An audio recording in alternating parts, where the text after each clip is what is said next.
Hey, I'm so glad you're here. My name's Aaron. If you're joining us, this is a part of a series that I've been doing on the 6 main causes of burnout and how you can avoid them. Today we're going to talk about the idea of reward. Now, you and I both know that if your intrinsic and extrinsic rewards don't match the amount of effort that you put into a situation or a team or a work environment, you're going to get discouraged. And this is really simple. I actually think about this in terms of one of the jobs that I had. My very first jobs, it was a concrete company.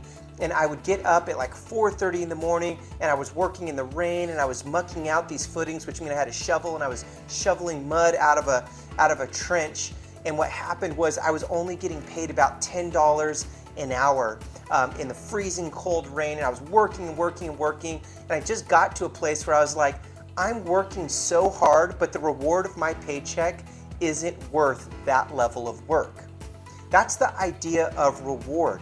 Now, this is a huge deal for people who are dealing with burnout, because if you feel that you're giving and giving and giving, but the reward isn't equaling the level of output, you're going to get discouraged and burn out. And this happens quite often with educators and teachers because we're giving and we're pouring out. We're giving our very best to our kids. We're doing our very best to work under very challenging circumstances with upset parents or even administrators that don't seem to understand where we're coming from, or the administrators that are trying to deal with the state and trying to deal with other things that are outside of their control. And so you're working and working, but the reward doesn't seem to match the effort.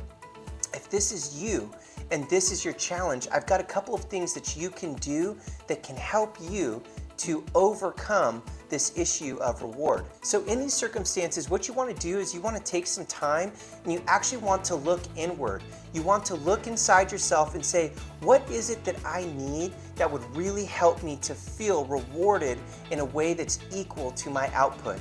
Is it a raise? That could be it for a lot of people. Maybe it's that you need to be able to feel like you're seen and known by your colleagues. Whatever it is, it's very hard for people to reward you for things when they don't know that that's your need. And so what you want to do is you actually want to go internal and process this a little bit and then reach out and have some conversations to figure out how you can get rewarded in a way that helps you stay invested so that you can go for the long run and not burn out.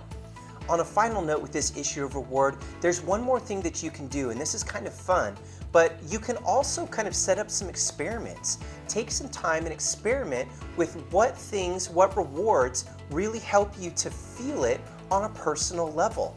Is it maybe words of affirmation? I always think of that book, The Love Languages. We all feel loved and rewarded in different ways.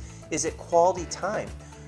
Take some time and experiment with it. Go out and try a couple of different things so that when you go back to your team or you go back to your boss or you go back to your spouse and you know you're giving and giving and giving, so that you can go back and go, I've actually experimented with this and here's some ways that I really feel seen and valued and this helps me to go the distance. Can you help me with that?